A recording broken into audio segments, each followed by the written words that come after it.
Okay, everyone. I'm hoping that my computer has been recovered from the some camera issue, and it looks like it's working fine. So I will just upload the recorded lecture to YouTube so that you can watch.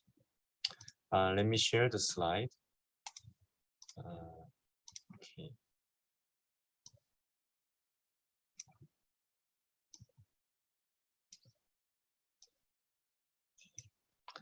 So I will actually go over the plasma-induced ablation.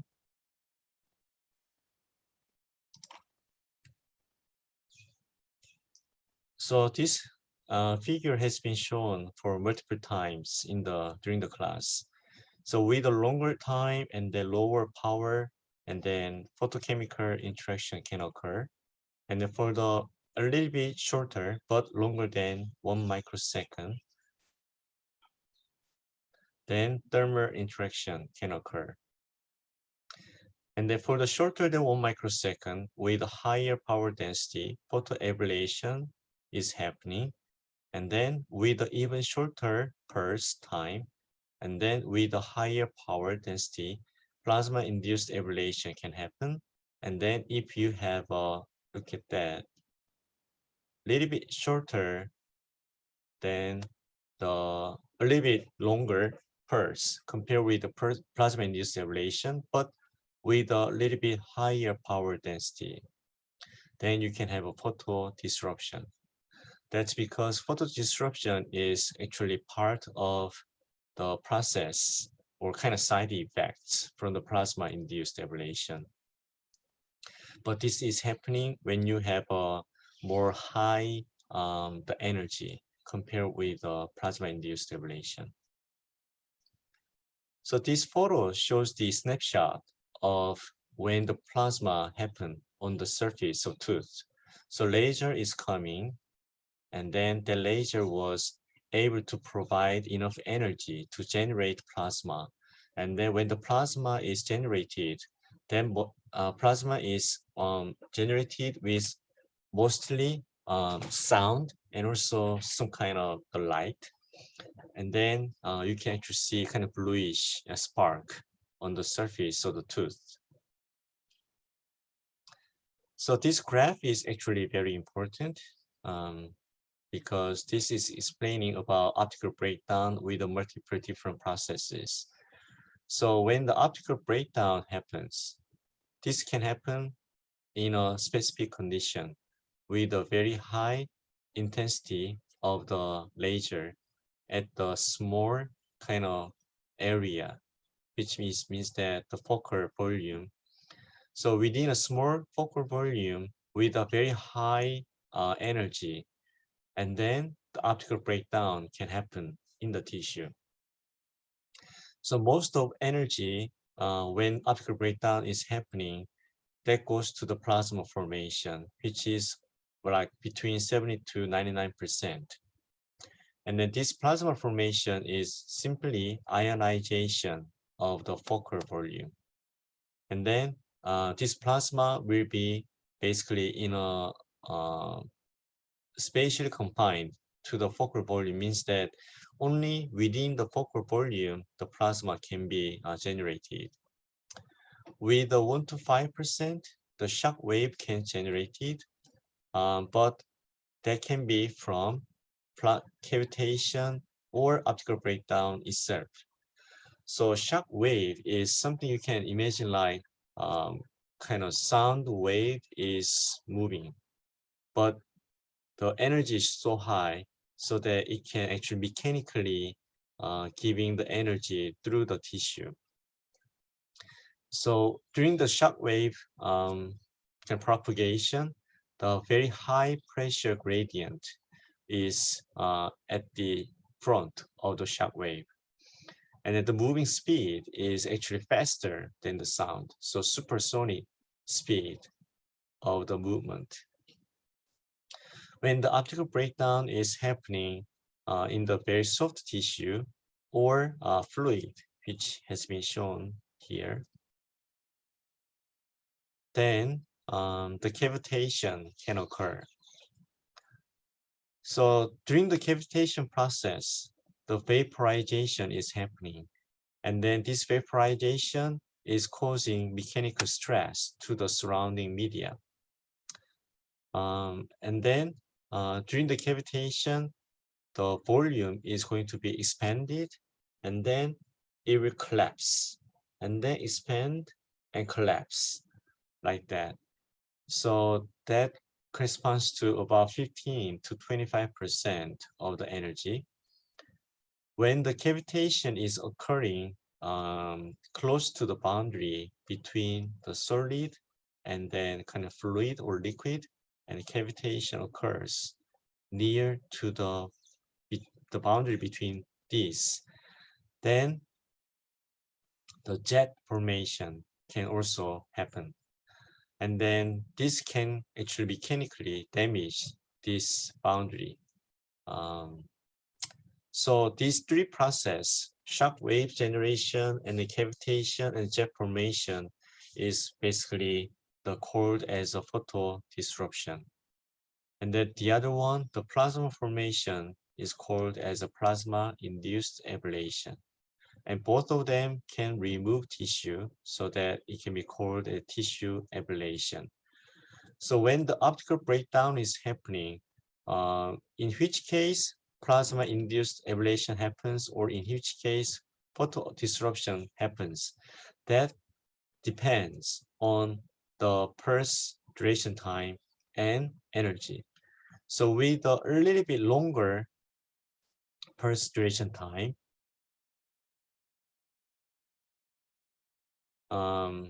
then photo disruption can happen. And also for the in terms of the energy itself, to have a photo disruption, you need to have a more higher energy compared with the plasma-induced ablation. So photo disruption is basically, you can simply thinking that this is happening when the plasma is generated. However, the supplied energy is more greater, so that it can generate plasma, and also plus there is some extra energy, and then the extra energy is basically making the process of the photo disruption. So photo disruption is naturally going together with the plasma. You have seen this video, so if you didn't, you can go to the link at the bottom and then watch the video again. And this shows that the plasma generated in the air. And then shows the examples of the plasma-induced ablation on the cornea on the top, and then at the bottom one is from the tooth. However, you need to remember that when you look at the photoablation, so photoablation versus plasma-induced ablation, you have seen in the previous lectures from the photoablation that the surface of this ablated tooth surface is much more smoother in the photoablation compared with the plasma-induced ablation. So you need to see the difference between those two. So to have a plasma-induced ablation, the first step is basically generating plasma. And then the condition of plasma generation depends on the local electric field strength. So here, the local electric field strength. So you need to have enough local electric field strength to generate plasma. And then this plasma is basically the state of mixed between the ionized molecule and then atoms, so that it can be also sometimes called as a fourth, a fundamental state, along with gas, liquid, and solid.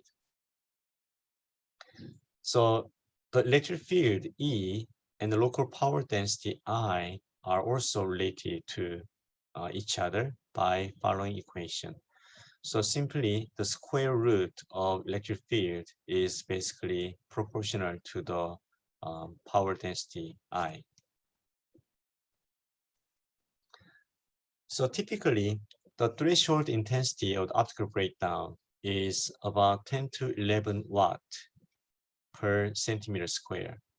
So you can imagine how high it is.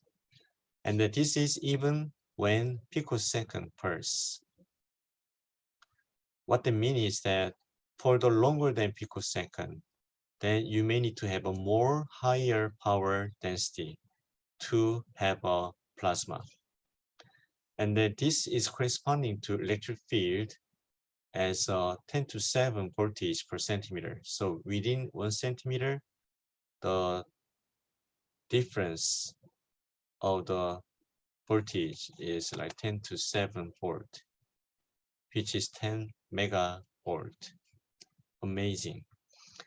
And then with this electric field, this can be actually comparable to the average of atomic or intramolecular Coulomb electric field, so that it can actually separate electron from the atom.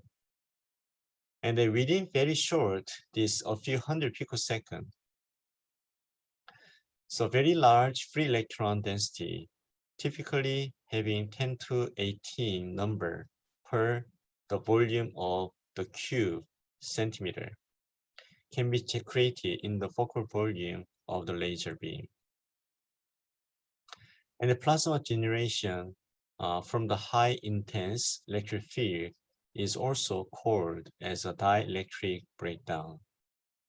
So when we are calling optical breakdown, this is basically emphasizing that the ultraviolet or visible or infrared light are strongly observed by the plasma itself.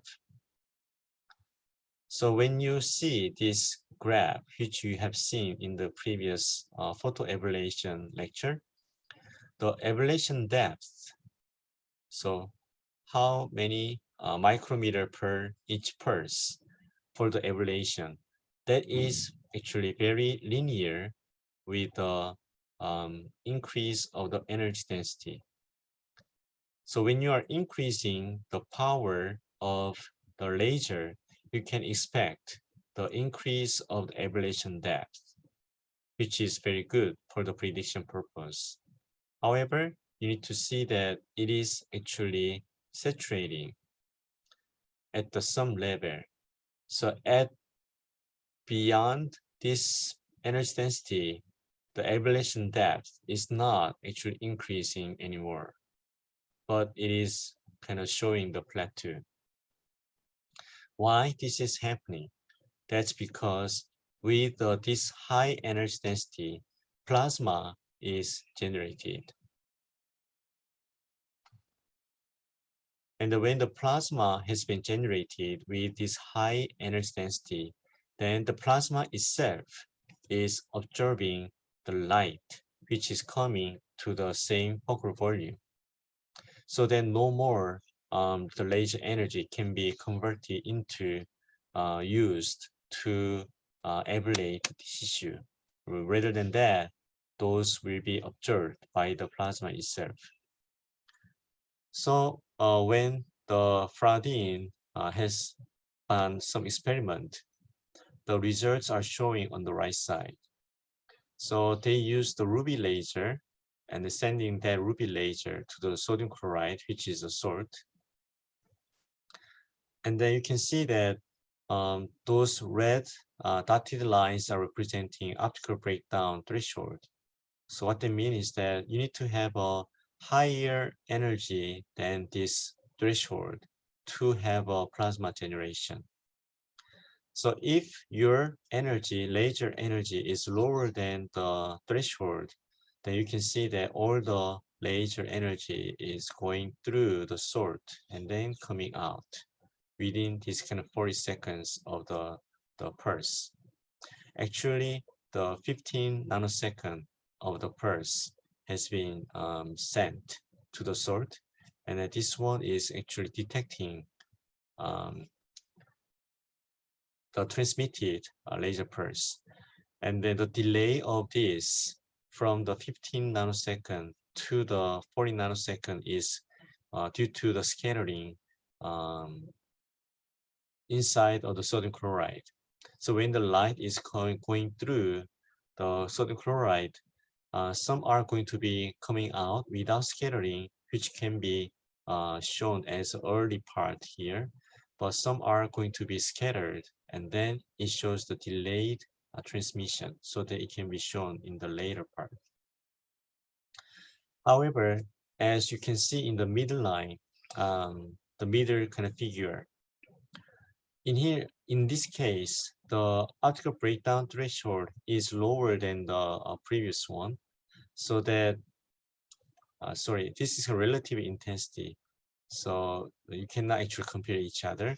But in here, you have used the more stronger the laser pulse, so that when the laser intensity is reaching to this threshold, then it doesn't show this kind of graph as the top, but instead, since energy level is now beyond the threshold for the optical breakdown, so that it generates plasma, and the plasma is going to be observing the energy from the continued laser pulse, so that it can be shown as the drop.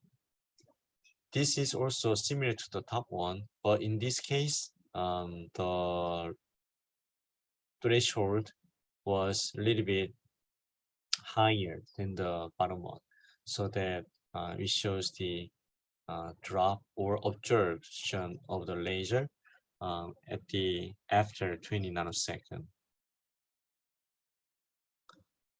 So this graph, this figure is also kind of very important figure. It shows the initiation of the free electron. So from the laser pulse, using either Q switch or mode locked laser, Q switch laser can generate short pulse up to nanosecond range, but mode locked, you can generate picosecond or femtosecond. For the nanosecond, since it has a little bit longer pulse duration time, so that it can generate heat. And then that high temperature can emit free electron. For the very short pulse, the laser can cause the multi-photon ionization. So single photon itself is not actually providing enough energy to eject this electron out. However, multi-photon with the same energy and then in a very small volume, they can be used to provide high enough energy so that electron can be ejected from the atom, and then making free electron plus ion. So this free electron, which is generated from either thermionic emission or multiphoton ionization, is basically traveling in the volume of the tissue within the focal volume. However, you know that there is the continued laser, which is basically providing the energy to the free electron. And this free electron is gaining the energy from the photon, and then it is basically shown as an increase of the kinetic energy. So since now this free electron has a high enough kinetic energy so that it is able to separate electron again from the another neutral atom, and then making two free electrons. So one is from the original one, and then the other one is from the another neutral atom. And then these two free electrons can gain kinetic energy from the photon, and then it can make like 4 electrons. So that this is called as electron avalanche growth. So one makes 2, and then 4, and then 8, and then 16, like that.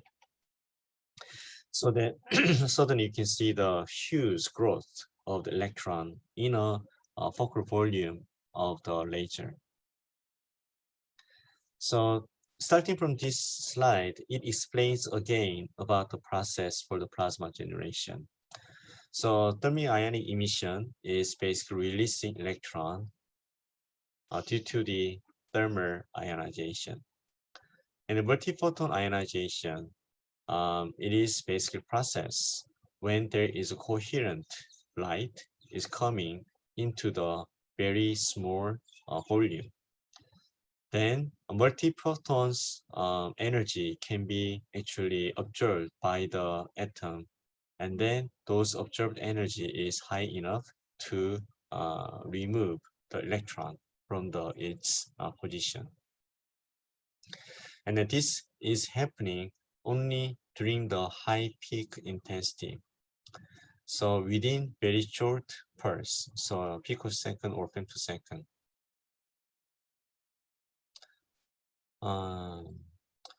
And then, as you have seen in the previous figure, Q-switched laser pulse is generally having nanosecond. So that for the nanosecond laser to generate plasma, you need to have a more longer, this is longer pulse compared with the picosecond or femtosecond, but also it has a high power density. So overall energy compared with the mode-locked laser, which is from the picosecond or femtosecond, this nanosecond pulse can generate much higher plasma energy and also higher plasma temperature compared with the mode-locked laser pulse. That is because the threshold energy for the plasma generation from the nanosecond pulse is much higher. So when the optical breakdown happens by using Q-switched laser pulse, then it has a very high energy, so that it is not only generating plasma, but also causing some non-ionizing side effects, which is the photodisruption. When the free electron is generated, then important thing is that those free electron has to actually maintain and actually has to increase in terms of number. And then to increase the number of free electron, it has to go over avalanche growth process. But to do so, you need to have a more continued energy on that, that focal volume, which is coming from the laser.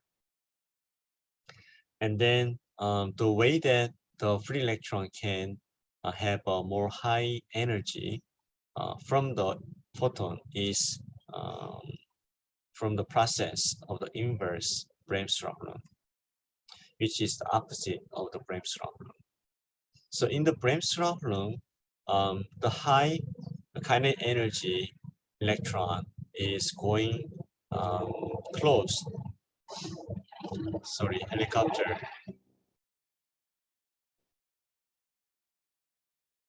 is very loud. Okay, for the ordinary Bremsstraff law, when the electron is going close to this proton with some speed, and because of the interaction between this negative and positive, then this electron is basically attracted toward this proton.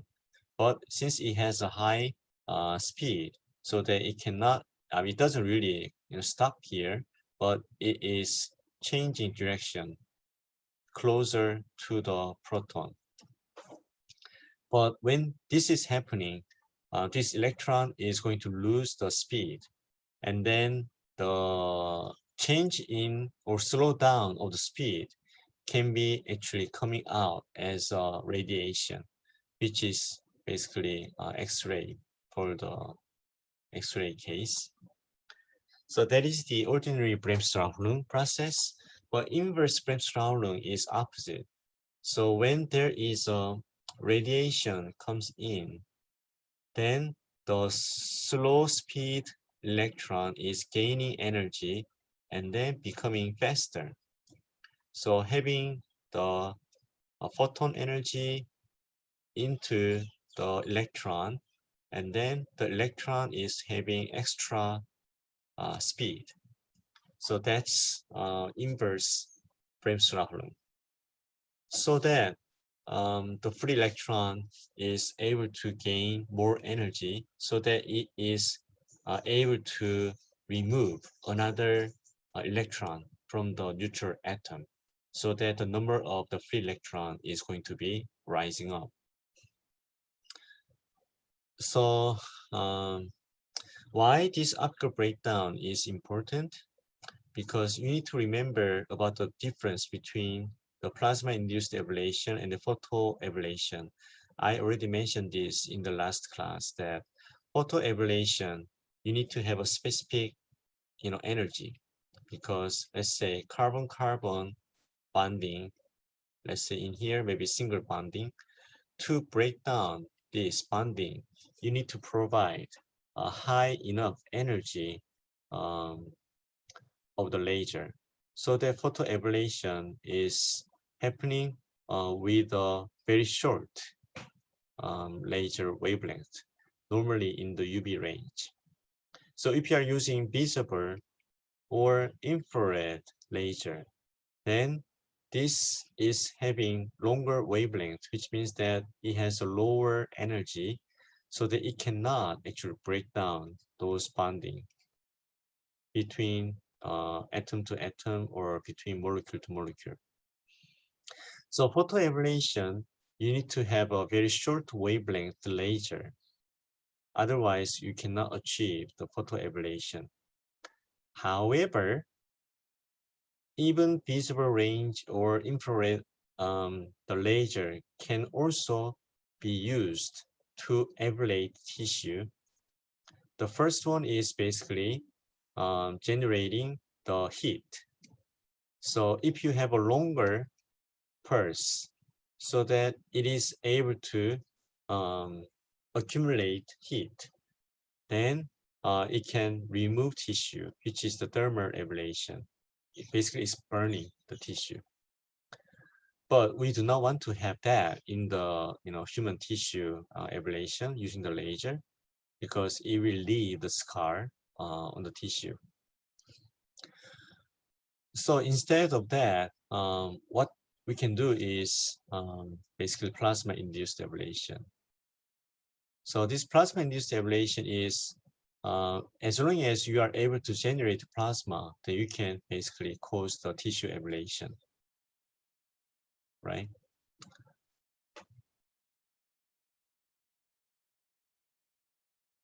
And also, you can use this plasma-induced ablation into any types of tissue. It doesn't matter about the pigmentation itself. So pigments means that it has a color, right? So that when there is a color of the different type of tissue, then those tissue will be able to observe the energy from the laser more easily, because it has a higher absorption at the specific wavelength. However, when you are generating plasma, then it doesn't matter about the pigments in the tissue. You can generate plasma in the transparent medium, as long as you are making a good focus and then providing short but with a high power laser pulse, then it can generate plasma. So the plasma-induced ablation can be used to remove even transparent tissues, such as the cornea or lens. Of course, photoablation can actually also used can be also used to remove the cornea and lens, because it can dissociate molecular bonding for the cornea and lens. But if you have a longer laser wavelength, but if you want to do something on the cornea or lens, then you can actually use the plasma-induced ablation. So for the plasma-induced ablation, there is no restriction of photon energy, which means that you do not need to have a short wavelength to dissociate atom or molecules. So there is no restriction of the photon energy. And then the basically free electron can gain its energy by absorbing any amount of the extra energy coming from the laser. So very short rise time of the free electron density can happen in the order of picosecond. However, the important thing is that this irradiance must be very intense, and it should be high enough to cause the rapid ionization so that the losses do not quench electron avalanche. So what that means is that basically you are giving the laser to the this kind of focal volume here, and then electron has been generated, and then it needs to be continued to growth. But to increase the number of free electron, this laser energy has to be continuously supplied to this focal volume. And also this the laser energy should be high enough to make this free electron to have a more higher kinetic energy. Because without this extra supply of the laser into this focal volume, this free electron is basically going to be going to stop for the process of the growth, because there is no more photon is coming into this process. So when the plasma has been generated, the plasma itself is basically absorbing the light, which is a laser. And then this plasma absorption coefficient, alpha PL, is shown in this equation. So the VEI is the mean collision rate of the free electrons and ions. And then N here is representing the density of the free electron. So I think it should be N. Sorry, that is corresponding to here. So this N, I don't know why it's not showing. Well, look at the C is the speed of light, and then this omega is the frequency of the laser. So when you have a smaller frequency, then this plasma absorption coefficient is increasing. And the plasma frequency, omega plasma square, is basically the density of the free electron multiplied with the electron charge divided by dielectric constant, and then electron mass. So those are constant, and then only thing is this N, which is the density of the free electron. So when there is a more, the higher free electron density, then it will have a higher plasma frequency. Then when this is increasing, this plasma absorption coefficient is also going to be increased. And then when this omega is going down, then this is also increasing. So when the instant laser frequency is going down, means that wavelength is increasing. So that means that when you are using longer wavelength laser, and then if you are able to generate plasma, then those plasma will have a very higher absorption coefficient compared with the shorter wavelength laser. So here, as it shows that plasma absorption is basically more strong at the infrared range because of this. since the plasma frequency and then the VEI, which is mean collision rate between the free electron and ions, that is going to be depending on this number of the free electron density. So overall plasma absorption coefficient is going to be depending on square of the free electron density. So plasma absorption is nonlinear process, and then but it is depending on the absorbed energy itself, because absorption, the intensity or irradiance intensity is going to be proportional to the electric field square. And then plasma generation is depending on this E square. So let's look at the plasma absorption coefficient, alpha sub PL versus energy density. So plasma was induced in a cuvette filled with distilled water. So this is experimental condition.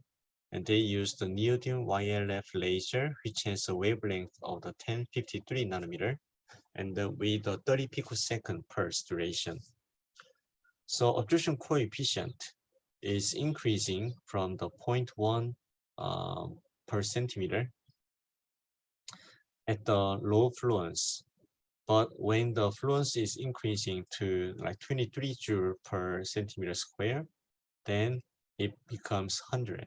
So there is an increase of the 1,000 times increase of the absorption compared with the low fluence to the high fluence.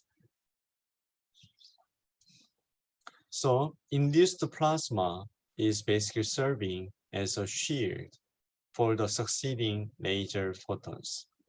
And this is called as plasma shielding effect. So when the plasma is generated, then the plasma absorption is basically increased. And then they can also cause the efficient ablation. So here, absorption coefficient of the plasma. So when you have some certain level of the energy, then it doesn't actually show any of the increase in the absorption coefficient. What they mean is that in this range, it's not enough to generate plasma. But once the energy density start to be higher than 10 joule per centimeter square, you can see the kind of linear increase in the absorption coefficient due to the plasma which is generated in the focal volume with higher than 10 joule per centimeter square. And then here you can see that this absorption coefficient of the plasma is also actually continuously increasing when you have a more higher energy density of the laser pulse.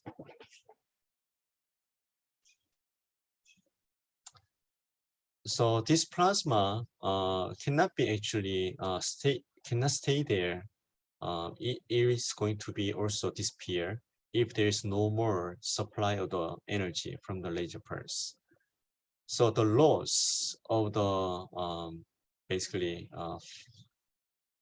kind of the plasma is mainly coming from the inelastic collision and also from the free electron diffusion. So free electron diffusion means that when you have a like this focal volume, this free electron needs to be within this focal volume, but it can also diffuse to the outside of the focal volume, and then this will be a basically loss of the number of the free electron. And then the other one is inelastic collision. So what I mean is that when the electron hits the neutral atoms, and then this electron is basically giving the energy to the electron so that it can be ejected.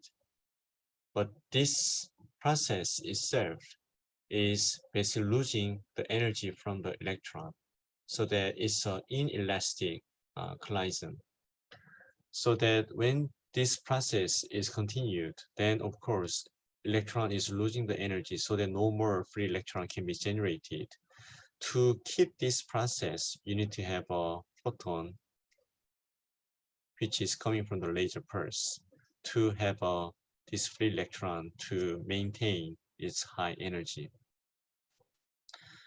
So to grow the plasma and to maintain the plasma, the loss should be minimum. And then to do so, the free electron density N increases. Then the photon scattering is also enhanced. So, so when the number of the free electron is increasing, the photon scattering will be also increased. So in that case, the laser photon are not only observed, but also scattered by the plasma itself.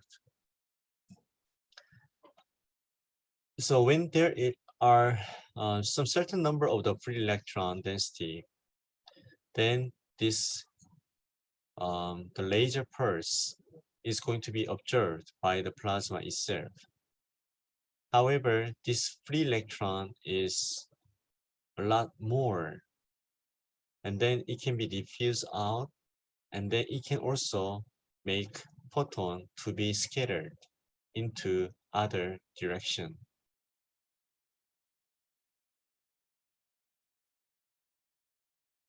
So the plasma frequency is same as the laser frequency. The net amount of the energy is not converted anymore to the plasma energy. And this one is called as a critical free electron density, which is the NCRIT. So this critical free electron density is going to be basically depending on this. So for the visible laser, which has maybe 10 to 15 hertz, then this N critical, which is the critical free electron density, is going to be 10 to 20 per centimeter cube. So what they mean is that when you are using visible color of the laser for the plasma-induced ablation, and then if the free electron density is higher than 10 to 20 per centimeter cube, then no more extra laser energy can be used to generate plasma. And then it will be simply observed by the plasma itself. So this threshold of the optical breakdown on the pulse duration has been shown in this kind of graph. So the threshold of the energy density is going to be related to the square root of the tau, which is the tau is the pulse of the laser. Here you can see the threshold intensity is going to be depending on the laser pulse to the x minus 1.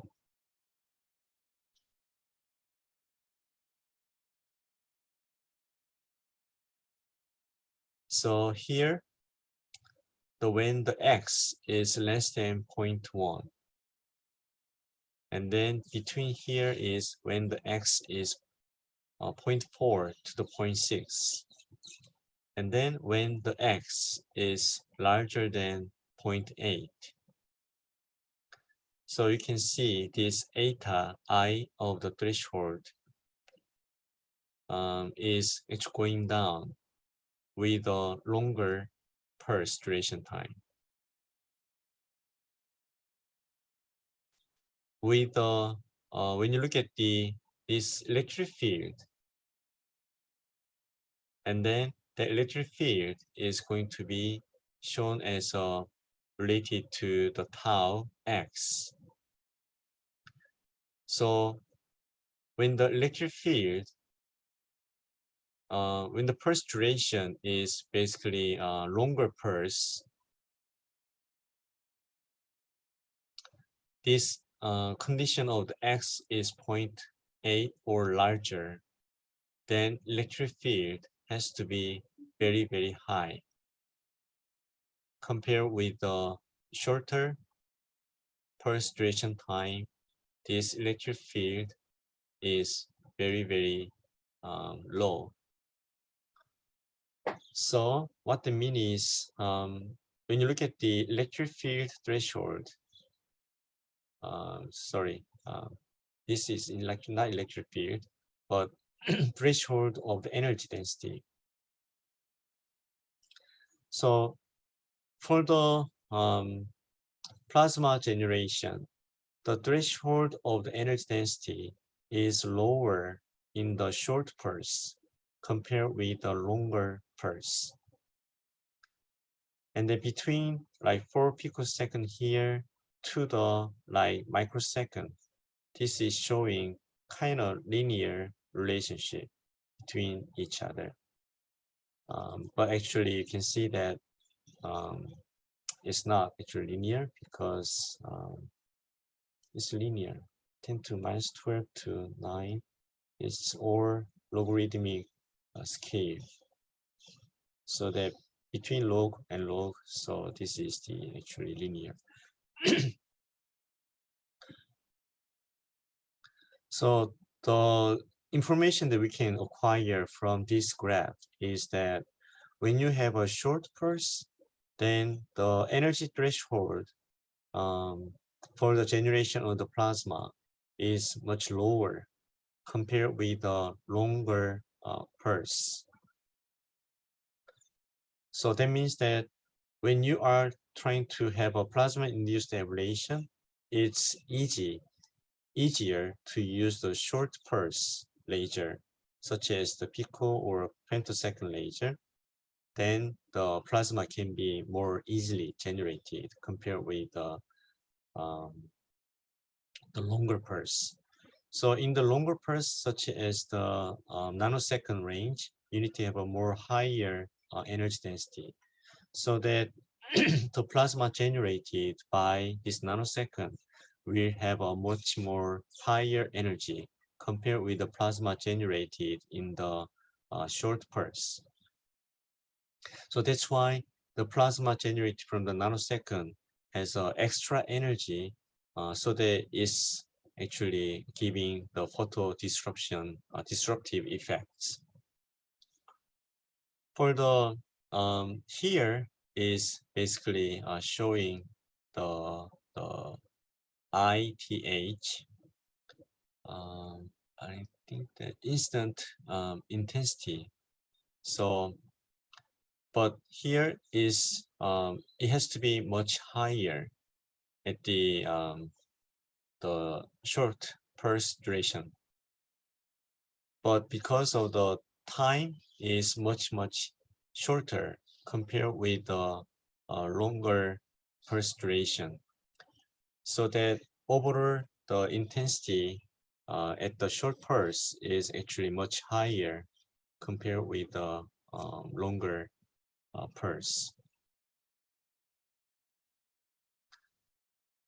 So this the figure shows the threshold dependence of the instant energy density in the cornea tissue on the left, and then the teeth for the right side. So here you can also see that both cases, the threshold for the energy density depends on the tau and x here is about 0.5. This one is about 0.46. But you can see shows kind of linear relations between the pulse duration and the energy density. So when you have a short pulse, like 1 picosecond, you can generate plasma with maybe 1 to 3, so 3 joule per centimeter square. But for the longer pulse, such as the 100 picosecond, you need to have a 20, 30, 40, above like 50 joule, much higher energy density is required. For the tooth is also showing something similarity. When you have a short pulse, it's easy to generate with a lower energy, but with a longer pulse, you need to have a higher energy density. And the eta is ionization probability. And then that is the joule per centimeter square and the inverse of that. And then this eta is a tissue dependent. And then that has to be determined before you use the laser for the specific tissue. So here the beta is avalanche ionization, and then this will be happening during the time of the laser pulse. And then when there is no laser pulse, then of course it will become 0. During the laser pulse, this beta avalanche ionization is going to be depending on ionization probability, which is the eta here, with the laser intensity. And then you can see in this kind of a table that different materials are having different eta value. For the water case, for the very short picosecond, 30 picosecond per pulse, the eta is lower. So even like 6 joule per centimeter square can be used enough to generate the free electrons.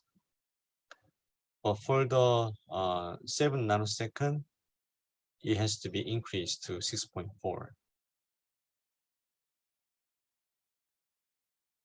But for the cornea case, you can see 30 picosecond, and then shows the about 12.9. For the lens, it's 30 picosecond is like 2.7. For the tooth, for the same 30 picosecond, you can have a 13.2 as a eta value. So when we look at this one, the cornea or the tooth is actually has a more easy to become ionized compared with the lens or the water.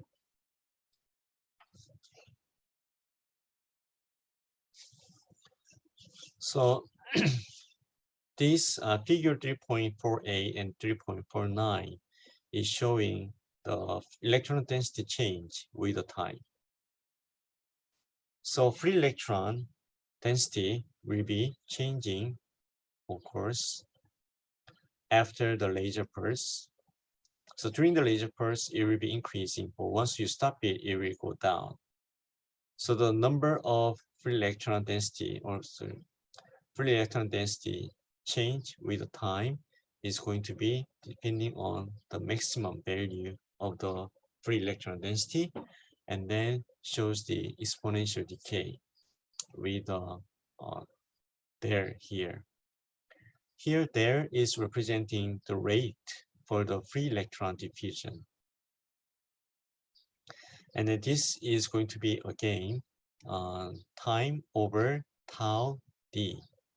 And this tau d is the mean time constant value of the free electron diffusion.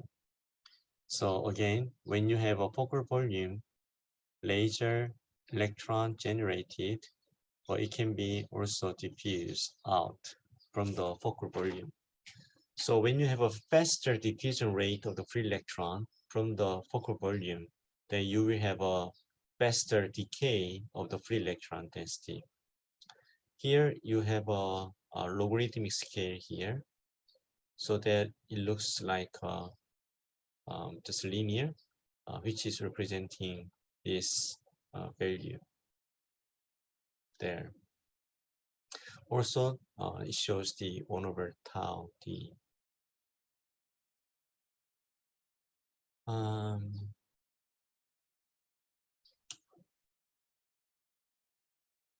So when you are giving the 30 picosecond pulse as a laser pulse signal, but actual the free electron density rises in the maximum during the laser pulse, and then it starts to decay slowly like that.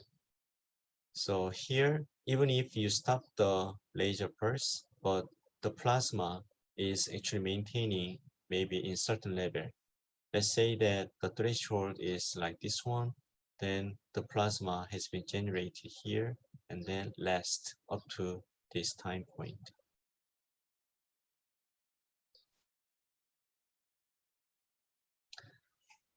So it shows the when you are giving the 30 picosecond pulse, then actually the lifetime of the plasma is about 3 nanoseconds. So that's about 100 times more longer than the pulse duration time. So when you are making the plasma by using the laser, and then this plasma is basically ionizing the neutral atom so that it can be used as a diagnostic purpose. So when you have a laser or the picosecond laser, and then making the collimation to the specific area of the tissue which is generating the plasma, and then the plasma will be actually also generating the light, and then those can be collected and then go through the spectrometer, which look at the spectrum information, and then shown by the PC. And then this is showing another examples. So laser, and then focus onto specific tissue, and then it generates plasma, and then those plasma generated light can be collected by the optical system, and then going through the spectrometer, and then it can be shown as the kind of spectrum. And this one is also called as a laser-induced breakdown spectroscopy. So the different part of the, or different materials of the tissue will make different ionization materials. And then it will be actually shown as a different spectrum. So here shows some examples. So the hydroxyapatite, which is having calcium and then phosphor and oxygen and hydrogen. For the healthy tooth, it shows the very multiple components of the signal in the spectrum. And then those are actually corresponding to specific the materials. So it has many of them are having calcium and sodium like that. Calcium, a calcium ion. But if the tooth is having the carie, so carious tooth is showing very different spectrum compared with a healthy tooth. So by looking at this, you can separate between healthy tooth versus carious tooth. They can be also applied to the cancer. So normal tissue versus cancerous tissue are going to show the different spectrum of the plasma. So it can be used as a kind of diagnostic purpose. So for the summary of the plasma-induced ablation, the main idea is the ablation by ionizing plasma formation. So when the plasma is formed, you can see the very clean ablation, but it generates sound and also some light. Typically, ND-YAG laser, Thai sapphire laser can be used for the plasma-induced ablation, and also pulse duration is shorter than 500 picosecond, and then maybe 100 femtosecond.